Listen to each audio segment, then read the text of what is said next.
Andrew Robinson, age 56, worked in building and development at the Channel Building Company. For some unknown reason he quit his position approximately 6 months ago. Linda Robinson, age 55, graduated from Lynn High School, then went to Merrimack College where she received her degree in accounting. She began a career in modeling. Later she transitioned career paths to be more in line with her degree.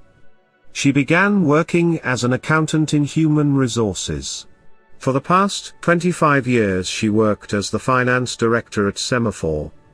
However, she quit her position to spend more time with her son. She enjoyed being a mother and adored her son. Andrew and Linda had been married for over 12 years and had one son together, Sebastian. Sebastian attended 6th grade at St. John's Prep School.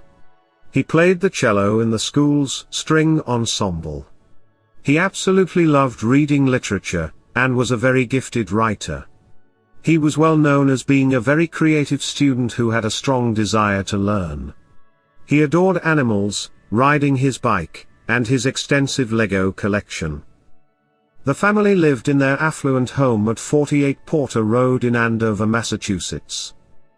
Andover, Massachusetts is located in Essex County, and is in the northeastern part of Massachusetts. It's approximately 23 miles north of Boston, and sits on the banks of the Merrimack River. It has a population of just under 37,000 citizens. On February 9 in 2023 at 3:20 a.m. a 911 call came into the Andover Police Department. The call came from someone inside the Robinson family home.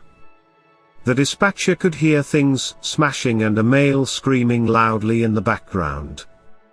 The first officer to arrive at the home attempted to knock but nobody answered. He asked the dispatcher to try speaking with the caller again. A second officer arrived and went to the rear of the residence. He told the dispatcher to send an ambulance, that he could see someone on the floor in the back.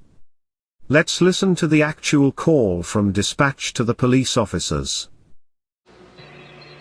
Yeah, tried it a couple times. The way it's going to try it again. Was trying to get them back on the line, but based off the 911 calls, you make every effort to free someone or try and get into that house if you can. Viewers if there was complication going on. Yeah, 230 control room, ambulance and Floyd Bridge. Looks like there's somebody on the floor in the back. I don't know. Make entry. Careful. It was a statement that just killed me down. So just be aware, be careful. 25 seconds, yeah. Yep, please head that way. Careful. A1. There's a spawn and stage just prior to 48 Porter Road for Boston Medical. Again, A1, spawn and stage just prior to 48 Porter Road for Boston Medical. Let me see, what's the nature of this call? Possible domestic. Okay, we have A1 and A2. That's affirmative. Possible 3 victims. After entering, officers found the bodies of Linda and Sebastian. Both dead from gunshot injuries. The weapon used was found beside Andrew's body. It was apparent he murdered his wife and son, then turned the gun on himself, committing suicide. Neighbors said they woke up to the sound of a security alarm going off from the Robinson home. Neighbor Janine Sullivan said she woke her husband and called the police. The dispatcher assured the frightened neighbor that they were already at the scene. The neighbor lives nearby, and has a clear view of the back of the Robinson home. She said they could see police lights glaring through their windows as officers walked throughout the home. Sullivan said she didn't know if maybe someone had broken into the Robinsons' home or something worse had happened. Other neighbors said the neighborhood is quiet and close-knit, and the Robinsons were a very private family. Investigators worked throughout the morning collecting evidence. Andover Police spokesperson Lieutenant Edward Guy told reporters that police had no previous interactions with the family. There were no restraining orders or reports of violence of any type. Further investigations found that Andrew Robinson previously held a license to carry a firearm, but that license expired last February. He owned 2 firearms which were found inside the home, one by his body. Good morning. Just after 3:21 a.m., Andover Police received a 911 call.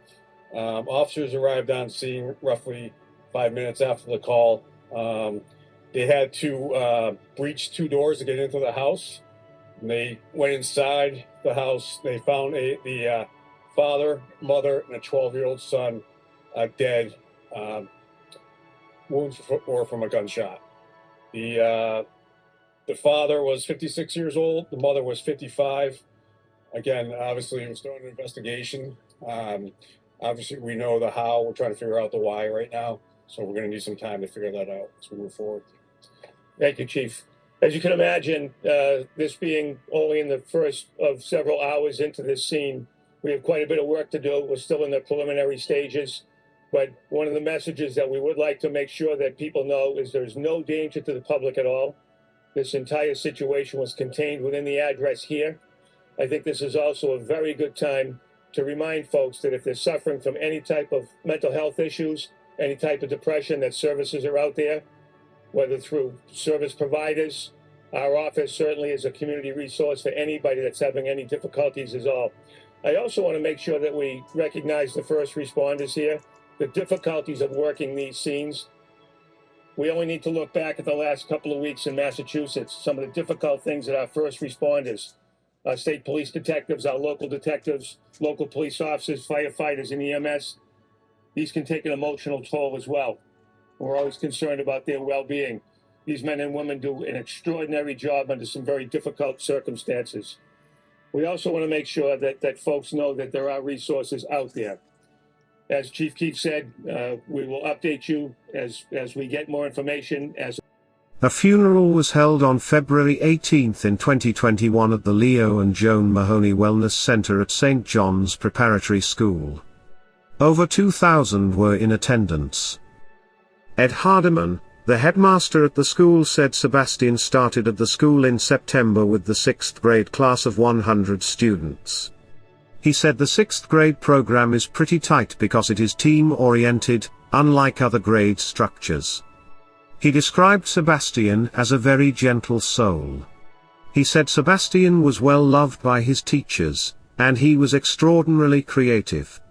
He said Sebastian's parents were frequently at the school involved in their son's education and concerts.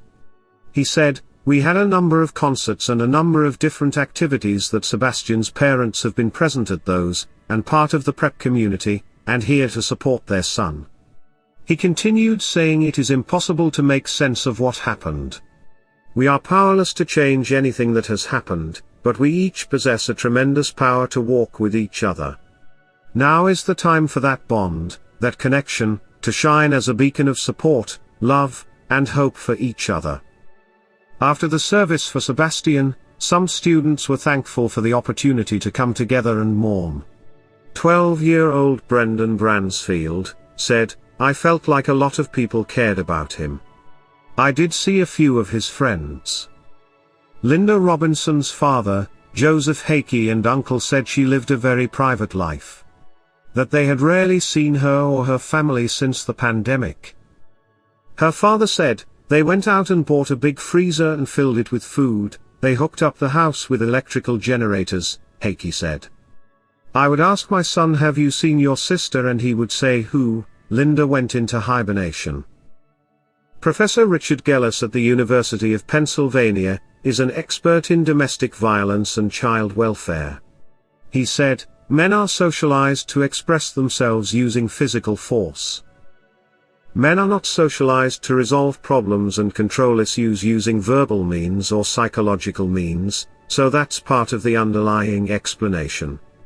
Professor Gellas said in some cases it's shame. He said, these guys have somehow come into some shameful event, economically or socially.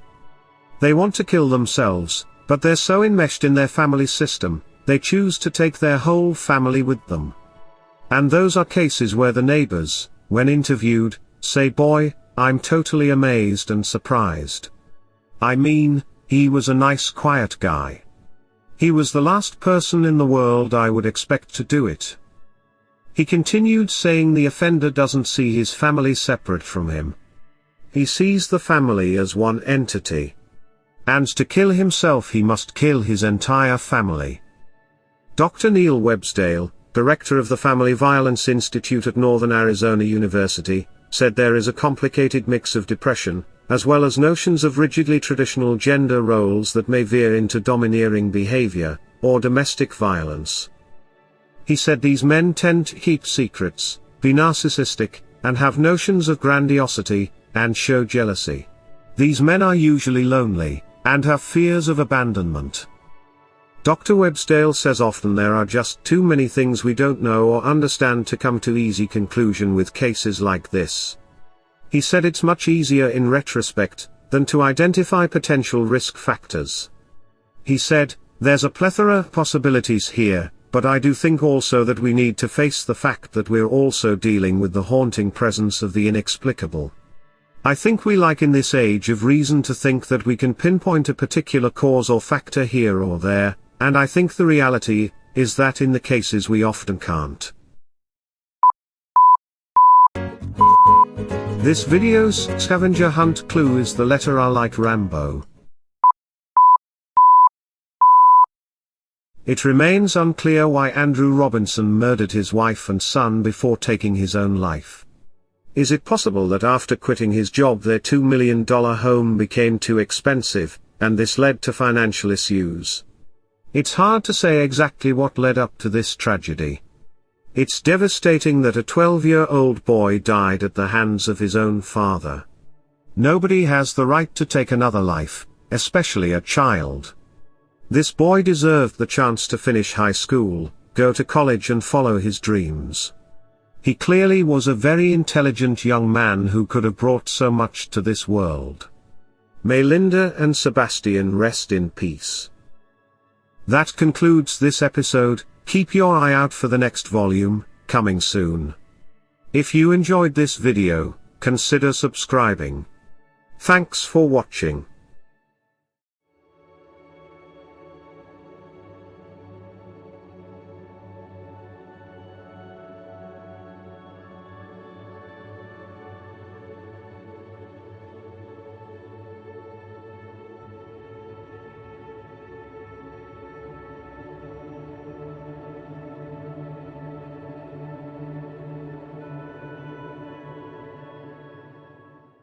Want to help support the channel you love, and get something in return? Simply purchase some Elizabeth's Chronicles merch. We have coffee mugs, t-shirts, sweatshirts, cozy blankets, beach towels, phone covers and more. Use the coupon code EC10OFF4U and get 10% off your order. The link to order is in the description area below this video. Thanks for helping Elizabeth's Chronicles continue to make the videos you love.